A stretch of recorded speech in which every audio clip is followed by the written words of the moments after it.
आवाज बंद। सुन लो, last lecture में हमने हेरोन्स फॉर्मूला स्टार्ट किया था। आपका चैप्टर नंबर 11 है ना, शायद 12, चैप्टर नंबर 12 था। हेरोन्स फॉर्मूला हमने स्टार्ट किया था। ऐसे तो मैंने हेरोन्स फॉर्मूला का यूज क्या है वो बताया था। ट्राइंगल की एरिया फाइंड आउट करनी होती है उसके लिए, राइट। अब ट्राइंगल की एरिया फाइंड आउट करने के लिए हेरोन्स फॉर्मूला का यूज होता है। हमने एक दो इलस्ट्रेशन भी देख लिए। मेन आपको जो पेयर बनानी होती है ना, वो इंपॉर्टेंट है। जब भी रूट में से बाहर आता है, पेयर बनाना इंपॉर्टेंट होता है। तो आज हम स्टार्ट कर रहे हैं 12.1। 12.1 जो है उसमें, अच्छा सेकंड भी इजी है ना, सारे सम में करवा दूंगा। आज 6 के 6 सम है, हम कर लेंगे। 12.1 आज खत्म हो जाएगा, ठीक है। तो पहले मैं फर्स्ट से स्टार्ट करता हूं। ला, मैं क्वेश्चन पढ़ रहा हूं, ध्यान से, सबका बुक में ध्यान होना चाहिए। अ ट्रैफिक साइन या signal board indicating school ahead, मतलब आप ट्रैफिक सिग्नल बोर्ड मतलब क्या, कहीं ट्रैफिक के 4 रास्ते हैं, वहां पर एक बोर्ड लगा हुआ है और उस बोर्ड पे लिखा है स्कूल अहेड। आप देखना, जब भी स्कूल आगे पीछे होता है ना, तो वहां बोर्ड लगा देते हैं ताकि आप गाड़ी स्पीड कम रखो, क्योंकि बच्चे स्कूल से बाहर निकलते हैं, राइट। उससे हमें कोई मतलब नहीं। वो कैसा है, इक्विलेटरल ट्राइंगल में बना हुआ है। आप रास्ते में बोर्ड देखोगे कितनी बार इस तरह का आपको बोर्ड दिखाई देगा। उसमें लिखा होता है नो पार्किंग, या फिर लिखा होता है स्कूल एड। ये स्कूल एड का कोई मतलब नहीं है। बोर्ड कौन से शेप का है, ट्राइंगल शेप का है, राइट। और वो भी कौन सा triangle, equilateral triangle, okay. With side A find the area of a signal board using Heron's formula if its perimeter is 180 centimetre. अब जो पेरीमीटर दिखाया गया है वो 180 सेंटीमीटर का पेरीमीटर है। आपको क्या लिखा हुआ है, what will be the area of the signal board. हमें क्या करना है, एरिया फाइंड आउट करनी है। बोर्ड पे देखो, सबसे पहले ये कौन सा बोर्ड है, ये बोर्ड आपका ट्राइंगुलर शेप है, और ट्राइंगुलर में भी इक्विलेटरल ट्राइंगल है। और इक्विलेटरल ट्राइंगल वो होता है जिसके सभी साइड क्या होते हैं, इक्वल होते हैं, सेम। इन्होंने साइड को नाम दिया है ए और पेरीमीटर दे दिया है 180। अभी पेरीमीटर पता है किसको कहते हैं, पेरीमीटर तीनों साइड का टोटल, तीनों साइड का टोटल। अब जो तीनों साइड है, सपोज मैं उनको क्या ले लेता हूं, एक्स ले लेता हूं, या ए ले लो, जैसे कि इन्होंने दिया हुआ है। तो यहां पर मैं लिख रहा हूं let's each side equal to A. अब ये तीनों साइड क्या है, इक्वल है। तो मैं इसके लिए फर्स्ट साइड के लिए ए ले सकता हूं, सेकंड के लिए ए ले सकता हूं, थर्ड के लिए भी ए ले सकता हूं, और इन तीनों का टोटल मुझे पता है 180 है, राइट। होगा क्या, 180 है तो ये हो जाएगा ए ए ए, मतलब 3a equal to 180। So a equal to 180 divided by 3, तो 60। मतलब इक्विलेटरल ट्राइंगल क्या होता है, जिसके सभी साइड इक्वल होते हैं। तो ये साइड भी 60 आ गया, ये साइड भी 60 आ गया, ये साइड भी 60 आ गया, सभी साइड इक्वल हो गए। हमें यह सम हेरोन्स फॉर्मूला से करना है। बट आपको याद होगा जब चैप्टर मैंने शुरू किया था तो मैंने कहा था बचपन में, मतलब 7th 8th में, क्योंकि अभी बड़े हो गए, तो 7th 8th में आपने 2 फॉर्मूला सीखी है ट्राइंगल की एरिया ढूंढने की।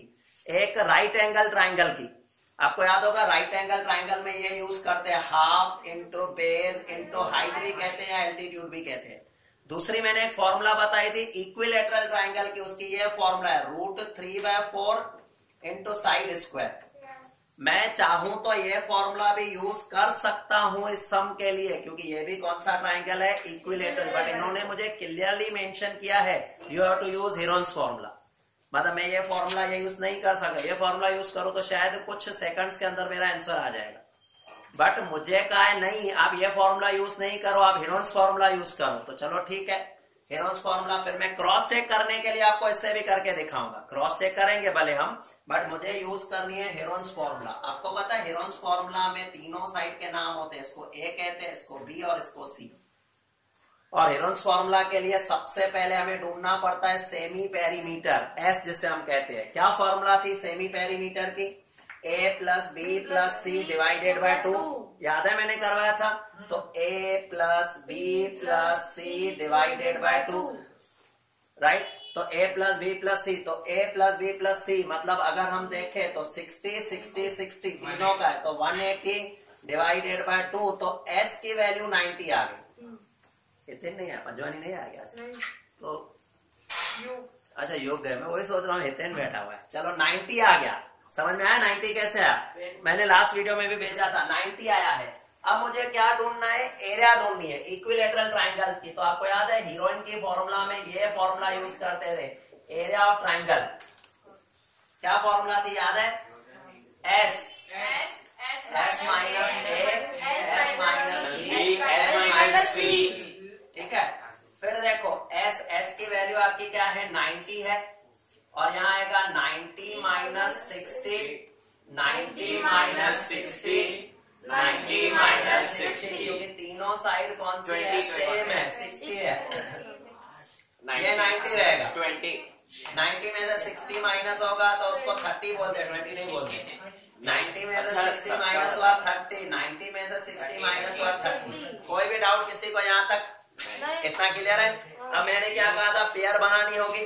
पेयर कैसे बनेगी, देखो इनकी तो बन गई है, इनकी पेयर बन गई है, ये 30 है, इनकी पेयर अभी नहीं बन रही है अनुष्का, तो इनकी पेयर कैसे बनेगी, देखो ये 90 है ना, 90 को मैं ऐसे लिख दूं 3 इंटू 30, क्योंकि 90 का 3 इंटू 30 हो गया, और पास में इसके क्या पड़ा, ये 30 है, और यहाँ पर ये 30 का ऑलरेडी पेयर बन चुका है, ये पेयर बन गया, अभी ये पेयर भी तो बन गया, तो बाकी अकेला 3 रहा, 3 की किसी के साथ पेयर नहीं बनेगी। ठीक है, तो ये 30, ये पेयर में से एक 30 बाहर आएगा, फिर ये पेयर में से एक 30 बाहर आया, तो 30 बाहर आ गए, और बाकी रूट में अकेला रह गया 3, तो 30 इंटू 30 आपका 900 हो जाएगा, यहाँ रह गया √3, ये इसकी एरिया आ गई।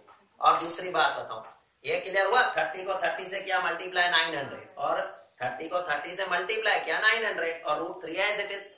एरिया जब भी लिखते हैं ना, अपने शायद 6-7 में भी किया भी होगा, एरिया जब भी लिखते हैं तो सेंटीमीटर स्क्वायर या मीटर स्क्वायर यूनिट लगाना जरूरी होता है। ये सेंटीमीटर में है कि मीटर में है, देखो सेंटीमीटर में है, राइट। तो यहाँ पर फाइनल आंसर में आप लिखोगे सेंटीमीटर स्क्वायर। अगर आपने सेंटीमीटर स्क्वायर नहीं लिखा तो हाफ मार्क माइनस कर सकते हैं, क्योंकि यूनिट दिखाना कंपलसरी होता है। अगर लिखा होता ना 180 मीटर लिखा हो तो मीटर स्क्वायर, और कुछ भी नहीं लिखा हो तो फिर लिख लेना यूनिट स्क्वायर। कुछ भी नहीं लिखा हो ना तो यू पीछे वर्ड लिखना यूनिट, क्योंकि वो मीटर में है, सेंटीमीटर हमें नहीं पता, तो हम भी लिख रहे हैं यूनिट स्क्वायर। इतना समझ में आ गया। तो चलो 2 मिनट खाली इसको क्रॉस चेक कर ले।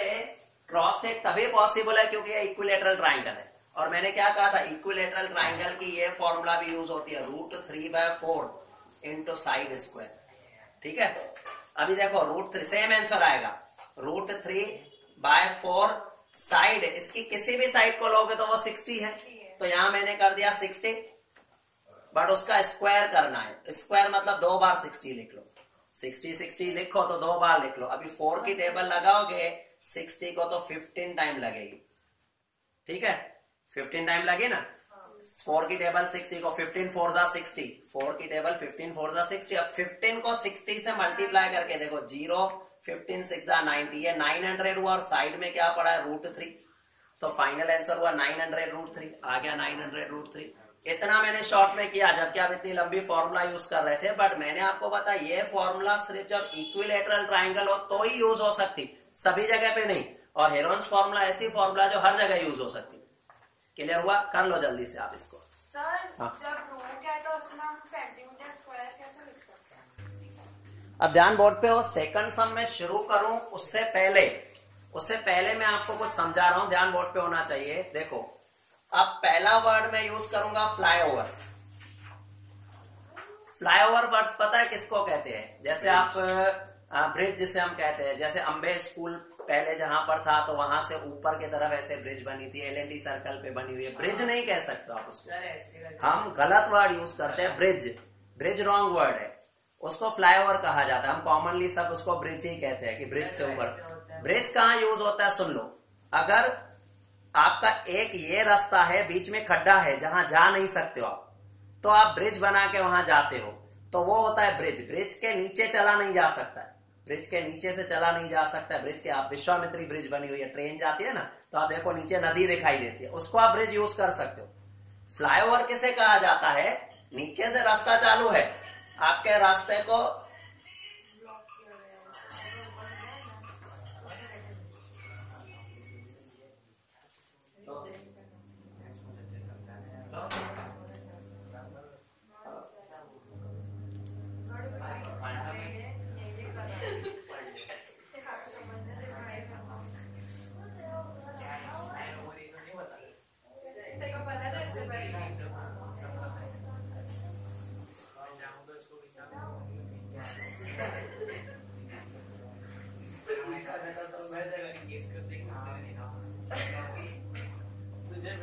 तो उसे हम क्या कह सकते हैं, फ्लाईओवर। फ्लाईओवर क्यों कहा जाता है कि आप ऊपर से उड़कर जा रहे हो। रियल में ऐसे देखने जाओ तो ये जमीन तो ये है, आप ऊपर से जा रहे हो, तभी उसे फ्लाईओवर कहते हैं। ठीक है, ये नॉलेज था। बट आपने फ्लाईओवर के बाद देखा होगा यहाँ पर एडवर्टाइजमेंट के बोर्ड लगे होते हैं। जो फ्लाईओवर होता है ना, वहां पर आपने देखा होगा एडवर्टाइजमेंट के बोर्ड। जैसे हम ब्रिज से जाते हैं ना, साइड में यहाँ पर एडवर्टाइजमेंट होती है, राइट। बहुत सारी कंपनियों की अलग अलग उनकी एडवर्टाइजमेंट होती है। अब यहाँ पर फ्लाईओवर पर ऐसा एक ट्रायंगुलर बोर्ड लगा हुआ है। ऐसे शेप अलग अलग हो सकता है, ज्यादातर स्क्वायर होते हैं क्योंकि ट्रायंगुलर ध्यान कम जाता है। तो नॉर्मली क्या करता है, यहाँ पर एक ट्रायंगुलर बोर्ड लगा होता है, लगा हुआ है, सपोज एडवर्टाइजिंग का। अब सुनना, क्या ये फ्री में एडवर्टाइजमेंट करते हैं? बहुत पैसे लेते हैं। रियल में खास करके ऐसे ऐसे फ्लाईओवर जैसे अंबे वगैरह है, जिसकी ब्रिज बनी हुई है, या ब्रिज नहीं कह सकता, फ्लाईओवर बना हुआ है, वहां पर तो कॉस्टली होता है। हाईएस्ट सबसे ज्यादा रेट होता है संगम चारस्ता पे, जो ऊपर बड़े बड़े होते हैं ना बोर्ड, उनका हाईएस्ट रेट होता है। एक एक महीने के 50,000 रुपीज लेते हैं, उससे भी ज्यादा। एक एक महीने के 50,000 बीच। क्या कमाई तो वो तो होगी ना, बट मैं बोल रहा हूँ खर्चा। एडवर्टाइजमेंट करते हैं, जैसे हमने शैनन स्कूल का बोर्ड पहले यहाँ संगम पे लगवाया था, तब 50,000 का रेट था पर मंथ। मतलब एक महीने हमारा बोर्ड वहां लगा रहेगा। और वो हमारा जो बोर्ड था ना, कहाँ लगा था, जो एग्जैक्टली मंदिर बना हुआ ना उसके पीछे लगा हुआ है। बट एक और भी साइड है, जो जहां पर सामने के साइड कर रहे तो 2-3 बड़े बड़े बोर्ड दिखाई देते हैं। उसका तो 80,000 1 लाख होता है पर मंथ का, इतनी चार्ज लेते हैं। चलो ठीक है, हमें उससे मतलब नहीं। गवर्नमेंट का जिसका है ना, जिसका प्लॉट होगा या गवर्नमेंट लेती है, पैसे देंगे नहीं, चढ़ाने ही नहीं उतारेंगे क्या? पहले पैसे दोगे, बाद में चढ़ाना पड़ेगा। हाँ, 1 मंथ के बाद वो खुद ब खुद उतार देंगे, खुद ब खुद उतार देंगे जनाब। और उसका पहले से ही चार्ज नक्की हो जाता भाई। बोर्ड लगाने का 2,000 अलग लगेगा, उतारने का 2,000 अलग लगेगा। 80,000 रेंट है, 70 रेंट है, और वो चार्जेस लेते हैं। खुद ही उतार लेने का नहीं, खुद तो 2,000 चढ़ो ऊपर, भले वादा नहीं। उसको उतारने के लिए वो सब पाइप्स वगैरह लगा के नॉर्मली वो लेबर काम करते हैं इतना, तो उनका उतना रेट होता है। चलो, हमें उससे मतलब नहीं। और वो एरिया पे डिपेंड करता है, जितनी बड़ी एरिया, जितना बड़ा बोर्ड, उतने आपके चार्जेस ज्यादा। यहाँ जो हमारा सम है ना, ऐसा ही है।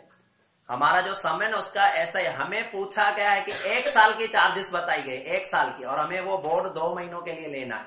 2 महीनों पे अपनी एडवर्टाइज करनी है, तो चार्जेस क्या होगी? क्वेश्चन राधे पढ़ो question. The triangular side walls of a flyover have been used for advertisements. Advertisement, okay. The sides of the walls are 122 meter. सुन लो, अब इसके साइड कौन से है? 122 मीटर। ध्यान बोर्ड पे होना चाहिए, जल्दी देखो। 122 मीटर, फिर 22 मीटर, और यहाँ पर ये 22 मीटर है, 120 मीटर, और ये 120 मीटर। अब देखो, ये ट्राइंगल है, राइट। अब ट्राइंगल की एरिया आप ढूंढ सकते हो। कहीं भी एरिया ढूंढने के लिए नहीं कहेगा आपको, एडवर्टाइजिंग का खर्चा कहेगा। आगे पढ़ो। The advertisements yield and the earning of rupees 5,000 per meter square per year. देखो, 5,000 रुपीज पर मीटर स्क्वायर, पर मीटर स्क्वायर का रेट है। मतलब 1 मीटर स्क्वायर अगर आप एडवर्टाइजिंग करोगे ना, तो 5,000 रुपए लगेंगे, राइट। आगे पर ईयर लिखा है, 1 साल का। फिर A company hired one of its walls for 3 months. How much rent did they pay? अब एक कंपनी ने, सपोज हमने ये हायर किया मतलब हमने यहाँ पर अपनी एडवर्टाइजमेंट लगाई, तो हमें कितना पैसा देना पड़ेगा? बोर्ड पे देखो अभी, सुन लो। अब पहला इसकी एरिया ढूंढ लो। तो एरिया के लिए आपके पास 3 साइड है, A plus B plus C, उसको हम S कहेंगे, डिवाइडेड बाय 2। तो देखो, A प्लस B, A है हमारा 122, B है 22, और C की एरिया है 120, डिवाइडेड बाय 2। तो इन सबका टोटल करें तो कितना आएगा? 164। गलत है, मतलब तो डिवाइडेड बाय 2 करके भी बता रहा है क्या? नहीं, पहले टोटल। अच्छा। 162 कैसे होगा? ये 120 और 120 तो ये हो गए 240, 242 ये होगा 264 आएगा। 264 डिवाइडेड बाय 2, तो 132 आया, 132 आ गया, 132। अब ये 132 किसकी वैल्यू आ गई? S की। 132 आ रहा है ना, क्लियर है ना इतना?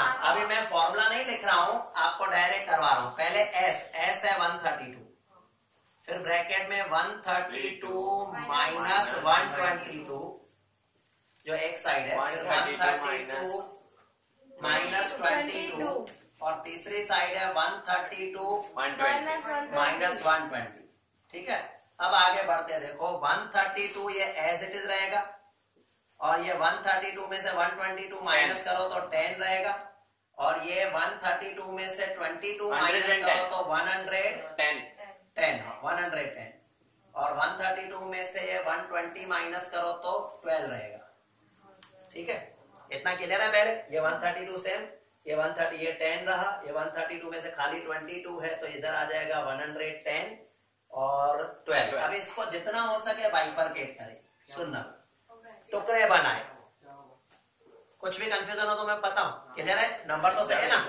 ओके, अब ये 132, अब देखना 132 जो होगा ना किसी न किसी के पेयर में आएगा। जैसे वो जो पेयर है, जैसे कि मैं बताऊं, ये 10 है देखना, और ये 110 है। सुनना, मैं 110 को कैसे ब्रेक कर रहा हूं। 110 को मैं 10 into 11 लिख सकता हूं, 110 को 10 into 11 लिख सकता हूं। मैंने ऐसा क्यों किया? क्योंकि 132 की टेबल में भी 11 आता है। आप 11 और 12 लिखना, देखो 11 और 12 लिखना, ये मैंने रखा 11 और ये रखा 12। 11 और 12 को मल्टीप्लाई करो, कितना आता है? तो 132 आएगा। और 12 का 12 नीचे। करो। ये 12 और 11 को बाइफरकेट करोगे ना 132 होता है। थोड़ा ध्यान देना पड़ेगा यहाँ पर। 10 एज इट इज रखा, 110 का मैंने कर दिया 10 into 11, और 12 पीछे एज इट इज रखा, तो सबके पेयर बन गए। 10 के साथ, 11 के साथ, 12 के साथ। आया ध्यान में?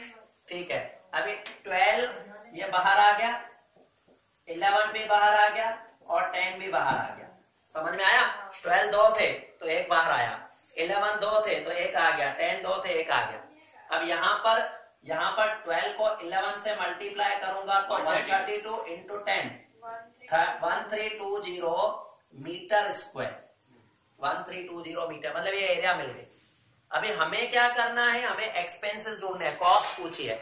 हमें ये पता है कि 1 मीटर स्क्वायर का 5000 रुपए चार्ज है, 5,000 रुपए चार्ज है। तो देखो कैसे होगा। मुझे पता है कि मीटर स्क्वायर, 1 मीटर स्क्वायर अगर मैं ले रहा हूं तो उसकी कॉस्ट जो आएगी ना, कॉस्ट वो 5000 है। पर ईयर है। आते मैं उस पर भी आता हूँ। 1 मीटर स्क्वायर का 5000 रुपए कॉस्ट है पर ईयर का, सही है। अब मेरे पास जो एरिया है 103,020 मीटर स्क्वायर है, तो उसकी कॉस्ट क्या होगी? समझ में आ रहा है? Cross multiplication. अभी क्या होगा? 1320 इंटू 5000 अगर मैं कर रहा हूं तो मुझे कॉस्ट मिल गई। देखो कितनी कॉस्ट मिली, 1 2 3 4 0, तो 1 2 3 और 1 ये 4। 5 की टेबल, 5 2 10, 1 कैरी के ऊपर, 5 3 15 और 1 16, 1 कैरी के ऊपर, 5 1 5 6, 66 लाख। पूरे साल में 66 लाख पे करना पड़ेगा। पूरे साल की बात की है, पर एनम, क्योंकि ये पर ईयर की चार्ज थी। बट हमें तो 2 महीनों के लिए बोर्ड लेना है, हमें 2 महीनों के लिए। तो इंटू 2 डिवाइडेड बाय 3 मंथ है, तो इंटू 3 डिवाइडेड बाय 12 क्यों? क्योंकि ये 12 महीनों का है। तो इंटू 3 डिवाइडेड बाय 12, समझ में आया? इंटू 3 और डिवाइडेड बाय 12 क्यों किया? Into 3 divided by 12। तो अभी 12 की टेबल लगा देते हैं। 12 की टेबल यहाँ पर 12 5 60, तो 60 रह गया 6 है ना, वापस आएगा 12 5 60, 1 2 3 4 0 बच गए, 1 2 3 4, 5,50,000 आया। उसको अभी 3 से मल्टीप्लाई भी करना है, तो कितना होगा? 1 2 3 4 0, तो आपके एज इट इज है। 3 को 5 से करेंगे, 3 5 15, 15 का 5 1 कैरी के ऊपर, 3 5 15 और 1 16, 16,50,000 रुपीज मुझे 3 महीनों का पे करना पड़ेगा। 16,50,000 मतलब मेन फ्लाईओवर होगा, तभी तो 16 लाख है। आप जो टीवी में एडवर्टाइजमेंट देखते हो ना, किसी क्रिकेट के बीच में या सीरियल, जो फेवरेट कोई भी सीरियल होगा, एक एडवर्टाइजमेंट के 50 लाख रुपीज चार्ज होता है। इतनी एडवर्टाइजमेंट नहीं होती है। क्रिकेट के बीच में तो हाईएस्ट होता है 50 60 लाख, खाली 10-20 सेकंड की एडवर्टाइजमेंट आती है। 50 लाख रुपीज चार्ज होती है एक एडवर्टाइज की, एक दिन की। मतलब आप 4 एडवर्टाइजमेंट देखो तो कंपनी ने 1 करोड़ रुपए कमा लिया। टीवी बंद कर दो, टीवी बंद कर दो। और एडवर्टाइजमेट जो देखते हो ना, वो उसका टीआरपी बनता है। पता है ना टीआरपी क्या होता है? जितने लोग ज्यादा देखो, आधी देखी एडवर्टाइज, तो तेरे को थोड़े पैसे देने हैं, कंपनी को। तो तू देख या नहीं देख, कंपनी वाले ने उसको दे दिया। सपोज मैंने एडवर्टाइजमेंट संगम पे लगाया, तुम देखो ना देखो, मुझे चार्ज तो पे करनी है ना। तो उसमें नहीं होता। कंपनी टीवी को एडवर्टाइजमेंट मिल गई, टीवी मतलब चैनल को, चैनल ब्रॉडकास्टर को एडवर्टाइजमेंट मिल गई, दैट मीन्स उसके आप देखो ना देखो उसको पैसे मिलेंगे ही मिलेंगे। फ्री में? फ्री में क्यों? उसने एडवर्टाइजमेंट की ना, आपकी कंपनी ने एडवर्टाइजमेंट की। लेकिन कोई देखे ना देखे फिर भी मिलता है। देखो एक सिंपल बात सोचो, जरूरी नहीं कि सब देखे। अब कंपनी क्या करती है, एडवर्टाइज, आज मुझे एडवर्टाइज करनी होगी तो मैं क्या करूंगा, ऐसे प्लेस पे रखूंगा जहां पर आना जाना ज्यादा हो।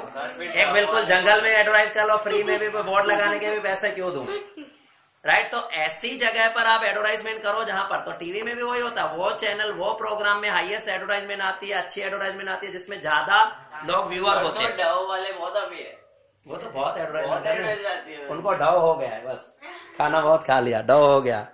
मैं आपसे ही रीड करवाता हूं और समझाऊंगा, आपको लगेगा कि हाँ समझ में आ गया। एरिया ही ढूंढनी है, सब में एरिया ढूंढनी है, बस कुछ भी नहीं है। चल हिमालय पढ़। There is a slide in a park. Okay. One of its side walls has been painted in some colors with Okay. a message: keep the park green and clean.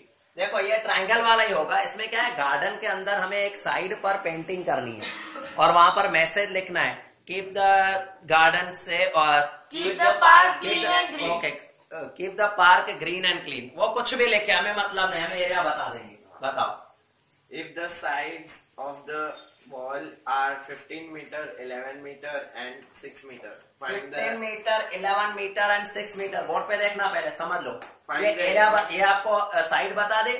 सबसे पहले सेमी पेरीमीटर ढूंढना, area ढूंढ लेना, right. आगे क्या लिखा है, find the area painted in color. Area painted, तो आपको खाली एरिया ही ढूंढनी है, खत्म हो गया। कर पाओगे, कर पाओगे, इजी है। थर्ड हो गया, चलो फोर्थ पे आ जाओ। Find the area of a triangle, two sides of which are 18 centimeter and 10 centimeter. रुको रुको रुको, दो साइड जिसके 18 और 10 है। सुन लो, अब सुनना, मैंने आगे पढ़ा नहीं बट मैं आपको बता दूं, दो साइड 18 और 10 है। अब आपको पेरीमीटर बता देगा इसका। पढ़ो। 42. नहीं पढ़ लो, वही पेरीमीटर लिखा है। हाँ पेरीमीटर 42 है, ये हमने इलस्ट्रेशन में सीखा था। अभी मुझे दो साइड पता है, इसकी 18 है, इसकी 10 है। तो देखो एक है 18, दूसरा है 10, तीसरी साइड नहीं पता है तो उसको मैंने चलो ए रख दिया, तो टोटल 42 है। अभी 18 और 10 ये हो गया 28 उस साइड ले लो, तो ये 42 में से 28 अगर मैं माइनस कर दूं तो तीसरी साइड जो हो गई वो 14 आ जाएगी। मतलब मुझे तीनों साइड पता चल गए, 18, 10 और 14। समझ में आया? अब आपको एरिया ढूंढने के लिए कहा जाएगा, पढ़ो फाइंड एरिया। नहीं कुछ भी नहीं, हाँ, इतना ही है तो एरिया ही ढूंढना है। चलो आगे बढ़ो। ओके ओके, आगे पढ़ो। अभी फिफ्थ सम पे आ गया, फिफ्थ। बस ठीक है ठीक है ठीक है, अभी फिफ्थ पढ़ रहा हूँ तुम। Sides of a triangle are in ratio of 12, 17, 25. रुकना, अभी रेशो में दिया हुआ, और रेशो वाला कोई भी सम हमें एक्स से सॉल्व करते हैं, उसमें भी किया था हमने। एग्जाम्पल 3 जैसा ही है, कर पाओगे? ठीक है, चलो आ जाओ नेक्स्ट। एग्जाम्पल 3 जैसा ही है तो आप कर लेना। Next, An isosceles triangle. पहले मैं बताऊं आइसोसेलेस ट्रायंगल किसे कहते हैं, जिसकी दो साइड इक्वल होती है। आइसोसेलेस ट्रायंगल मतलब जिसकी दो साइड इक्वल हो। हाँ, फिर क्या लिखा है, Has perimeter of 30 centimeter. अब उसका पेरीमीटर 30 है। सुनना, पेरीमीटर 30 है। Centimeter. हाँ ठीक है, फिर And each of the equal sides is 12 centimeter. Equal side 12 है, तो ये 12 है, ये 12 है, और पेरीमीटर 30 है। तो समझने की बात, ये 12, 12, 24, तो बाकी ये वाला कितना हो गया, 6 हो जाएगा। वो ए से ढूंढ लेना, और एरिया ढूंढनी है, वो भी आप कर Find पाओगे। the area. हो गया, फिर चैप्टर खत्म। चैप्टर भी खत्म हो गया, क्योंकि 12.1 ही कोर्स में है, 12.2 नहीं है, 12.1 ही है। तो बस ये चैप्टर आपका कंप्लीट हो। इलस्ट्रेशन नहीं कराओ? नहीं हो गए ना इलस्ट्रेशन। एग्जाम्पल नहीं वो कोर्स में नहीं है, नहीं कैंसर है। हाँ कैंसर। एग्जाम्पल 4, 5, 6 भी नहीं है, सिर्फ यहाँ तक ये चैप्टर